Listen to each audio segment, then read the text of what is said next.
చిత్రపటంలో చూపించిన ఎఫ్ యొక్క సమాచారం ఈ ద్వారా అంటే పనిచేస్తున్న 5 జ్ఞానేంద్రియాల ద్వారా డిలోకి చేరుతుంది. అలా డిలో చేరిన 5 విషయాలలో నుండి ఏదో ఒక తనకు నచ్చిన విషయాన్ని మాత్రమే ఏబీసీ స్వీకరించి అందులో నుండి కూడా తనకు కావాల్సిన దాని మీద దానికి సంబంధించిన జ్ఞానేంద్రియముని కేంద్రీకరించి దానిని మాత్రమే అనుభవిస్తుంది. అలా అనుభవించిన దాని నుండి సమాచారాన్ని సేకరిస్తుంది. ఆ సమాచారాన్ని మాత్రమే డీలో రాస్తుంది. తర్వాత ఆ సమాచారాన్ని విశ్లేషించి తగిన సూచనలను సృష్టించి వాటిని కూడా డీలోనే రాస్తుంది. అలా ఏర్పడిన సూచనలే భావాలు. ఒకే రకమైన ప్రయత్నం చాలాసార్లు చేసినప్పుడు ఎప్పుడూ ఒకే రకమైన అనుభవం కలగదు. ప్రకృతి ప్రభావంతో ఓటమి కానీ గెలుపు కానీ కలగవచ్చు. అవి రెండు పరస్పర వ్యతిరేకమైన అనుభవాలు.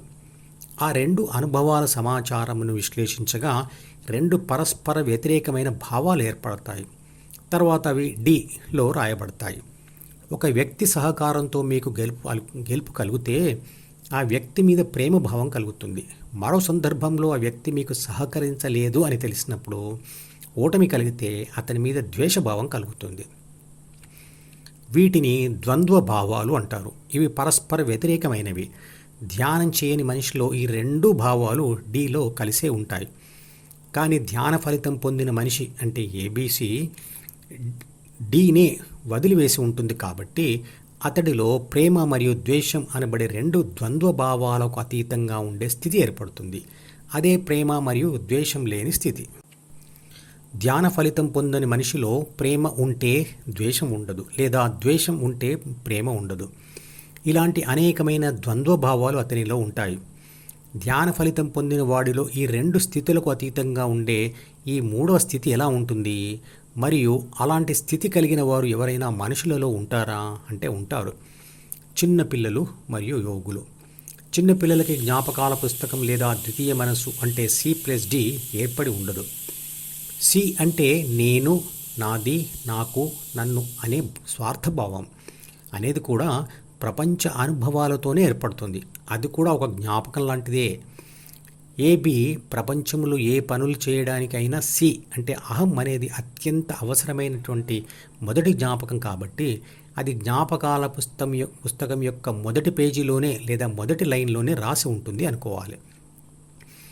ఎందుకంటే ఏబి ఎప్పుడు కూడా సి లేదా అహం అనే భావాన్ని పొందకుండా డీని చదవలేదు. అందుకే చిత్రపటంలో సిను విడిగా చూపించడం జరిగింది. కానీ యోగులు ధ్యానంతో ఇదివరకే ఏర్పడిన జ్ఞాపకాల పుస్తకమును అంటే C+Dని వదిలిపెట్టేసి ఉంటారు. అంటే ఇద్దరు కూడా C+D లేని స్థితిలోనే ఉంటారు. అంటే దేవుడి స్థితిలోనే ఉంటారు. అలాంటి దేవుడిగా మారడానికి చేసే ప్రయత్నమే దేవుడికి చేసే నిజమైన పూజ. పూజ అంటే ఏమిటి? ధ్యాస పెట్టడమే పూజ. మాటలు, మంత్రాలు, హోమం చేసే సాంప్రదాయ పద్ధతులు సమాచార రూపంలో జ్ఞాపకాల పుస్తకంలో ఉంటాయి. వాటితో చేసే పూజలలో ధ్యాస జ్ఞాపకాల మీద పెట్టాలి. అందువల్ల ఆ తాత్కాలిక ధ్యాస డైవర్షన్ వల్ల ఆ సమయం వరకు మనసులోని బాధించే సమాచారం మీద ధ్యాస పెట్టలేము. కాబట్టి బాధ కలగదు, తాత్కాలిక శాంతి దొరుకుతుంది.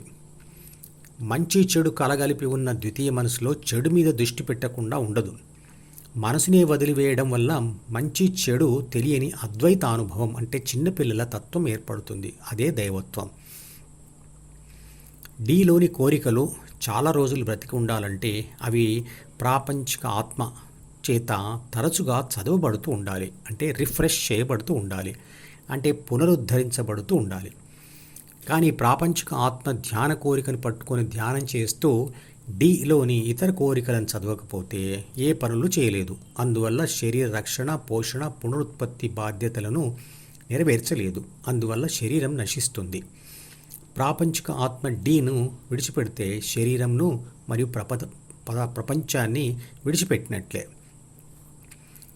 శరీరంలో జరిగే జీర్ణ, రక్త ప్రసరణ, శ్వాస లాంటి అంతర్గత పనులు చూసుకునే శక్తిని ప్రాణశక్తి అంటాము. కానీ 6 గుణాల ప్రేరేపణతో బాహ్య ప్రపంచంతో వ్యవహరిస్తూ 3 బాధ్యతలు నెరవేర్చే శక్తిని ఆత్మశక్తి అంటాము. కానీ 2 శక్తులు ఒకటే. ఇది ఒకే రకమైన బ్యాటరీలు వేర్వేరు కంపెనీల పేర్లతో పిలువబడినట్లుగా ఉంటుంది. ప్రాణశక్తి శరీరంలో జరిగే పనులను చేయడం వల్ల ఖర్చు అయిపోతుంది. ఆత్మ బాహ్య ప్రపంచంతో మరియు మనసుతో వ్యవహరిస్తూ శక్తిని కోల్పోతుంది. ఆత్మశక్తి లేదా ప్రాణశక్తి అలా పోగొట్టుకున్న శక్తిని గాఢ నిద్రలో తిన్న ఆహారం నుండి తిరిగి పొందుతాయి. పుట్టినప్పటి నుండే ప్రాణశక్తి తాను చేస్తున్న పనుల ద్వారా విశ్వశక్తిలో కొద్ది కొద్దిగా విలీనమవుతూ ఉంటే, అంటే చనిపోతూ, చిట్ట చివరి భాగం కూడా విశ్వశక్తిలో లీనమైపోవడమే సంపూర్ణ మరణం. అంతేకాని ముసలితనంలోనే మనిషి చనిపోవడం అంటూ ఉండదు. ప్రాణశక్తి మరియు ఆత్మశక్తి విశ్వశక్తిలో విలీనం అయ్యాకే మరో మనసు ఉన్న జన్మ లేదా మనసు లేని జన్మ ఎత్తడం జరుగుతుంది. అది ఎలాగా ఉంటుందంటే, సముద్రంలో లేచిన కెరటాలు మొదట సముద్రంలో పడిపోయి ఆ తర్వాతే మరొక కెరటం వస్తుంది. కానీ తల్లిదండ్రుల ప్రాణశక్తి కొంత తరిగిపోయి సంతాన రూపంలో జన్మించడమే ప్రాణశక్తికి మరో రకమైన పునర్జన్మ. అలా జన్మించిన సంతానంకు తల్లిదండ్రుల గుణాలు కలిసి ప్రాథమిక మనసుగా వస్తుంది. ఇది ప్రాణశక్తికి మనసుతో కూడిన పునర్జన్మ. అన్ని శక్తులకు మనసు లేని జన్మలు కూడా ఉంటాయి. అది ఎలాగంటే, విసిరిన రాయిలోకి విసిరిన వాడి కండర శక్తి ప్రవేశించి ఆ రాయిని ముందుకు కదిలిస్తుంది. ఆ రాయిలో చలనం ఉంటుంది, కానీ ఆ రాయికి మనసు ఉండదు.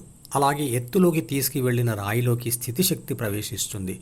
భూమి కూడా సూర్యుడి చేత విసిరివేయబడిన ఒక గ్రహమే కదా. విశ్వంలో అన్ని శక్తులకు మనసుతో కూడిన జన్మ లేదా మనసు లేని జన్మ అనబడే 2 రకాల జన్మలు మాత్రమే ఉంటాయి. మధుపదం యూట్యూబ్ ఛానల్లోని ప్రతి వీడియోకి ఒక నెంబర్ ఇవ్వబడింది. 1వ నెంబర్ వీడియో నుండి మొదలుపెట్టి వరుసగా చివరి వీడియో వరకు చూస్తేనే ధ్యాన శాస్త్రం సంపూర్ణంగా అర్థమవుతుంది.